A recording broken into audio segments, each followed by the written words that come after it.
Welcome to another edition of Rogues Gallery, where we take the best of the worst villains and rank them according to your votes. This week, we're looking at the biggest baddies from Robert Kirkman, Tony Moore, and Charlie Adler's The Walking Dead. And just missing out on the top 10 this week are Gregory, Thomas, and Sherry. Let's start the countdown. Number 10, The Scavengers. The Scavengers were a small band of survivors based in Washington, D.C., who discovered the location of the Alexandria safe zone. The group engaged in a shootout with the Alexandria survivors, and although they were defeated and killed, the gunfire of the battle attracted hundreds of zombies to the area. Number 9, The Marauders. The Marauders were a small group of scrappy bandits who tried their luck and got way more than they bargained for. When one of them threatened Carl Grimes, his father Rick went berserk and bit out the neck of one of their number, before cutting through the rest and killing the surrendering survivor. Number 8, Spencer Monroe. Spencer was a survivor at Alexandria who lost faith in Rick Grimes and attempted to bargain with the Saviors to increase his own standing in the community.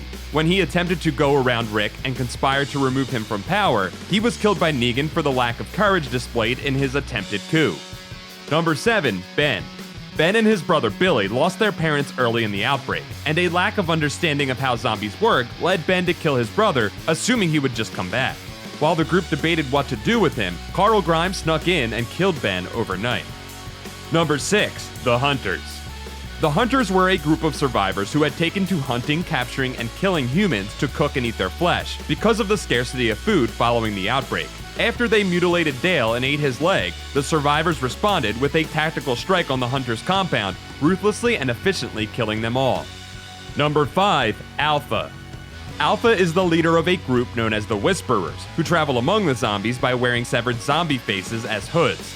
She and her group killed several members of the survivors and left their heads on pikes. In order to combat her, Rick Grimes had to make a deal with an even bigger enemy. Number 4, Shane Walsh.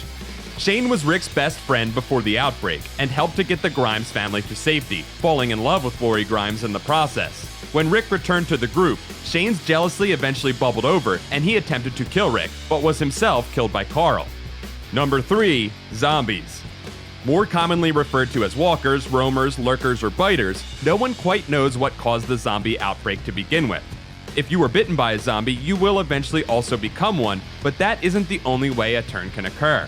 Death of any kind will result in the deceased returning as a zombie, and the only way to permanently stop this is by destroying the brain. Unlike most zombies in fiction, walkers can still survive as detached heads, separated from the rest of the body, but can't do much else. One of the strangest and most dangerous phenomenons is that of the herd, where small groups of zombies coalesce and eventually become a tidal wave of horror, all moving in the same direction. Number 2, The Governor. The Governor was the leader of a well-defended community called Woodbury, which on the outside seemed to be one of the safest places in the zombie-ravaged wasteland. But when supplies started to dwindle, the Governor captured and tortured several of the survivors to try and find the location of their base. The only person he showed any affection to was his niece Penny, who herself was a zombie he kept chained up in his house. After the survivors escaped, Michonne tracked down the Governor and tortured him as payback, disfiguring him and amputating parts of his body. In a final clash, the forces of Woodbury led an assault on the survivors' prison hideout, and with a tank they destroyed the defenses, allowing zombies to enter. When one of the Governor's lieutenants realized she'd killed a baby in her mother's arms, she turned her gun on her leader and shot him before kicking his body to the walkers below. And number 1, Negan. Negan is the leader of a group known as the Saviors, a huge collection of bandits and thugs who intimidate the more peaceful communities, forcing them to offer up percentages of their supplies in exchange for protection. Tensions between the Saviors and other communities eventually erupted into an all-out war, but ultimately it came down to Negan versus Rick one-on-one. Rick was able to slash Negan's throat open, but rather than let him die, the survivors saved Negan so he could be punished for his crimes. Negan served a life sentence, kept jailed in a cell as the communities thrived without him.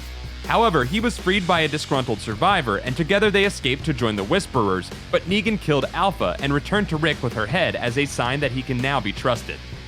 That's it for this week's Rogues Gallery. Be sure to keep your eyes on ComicsAlliance.com to have your say in the latest poll.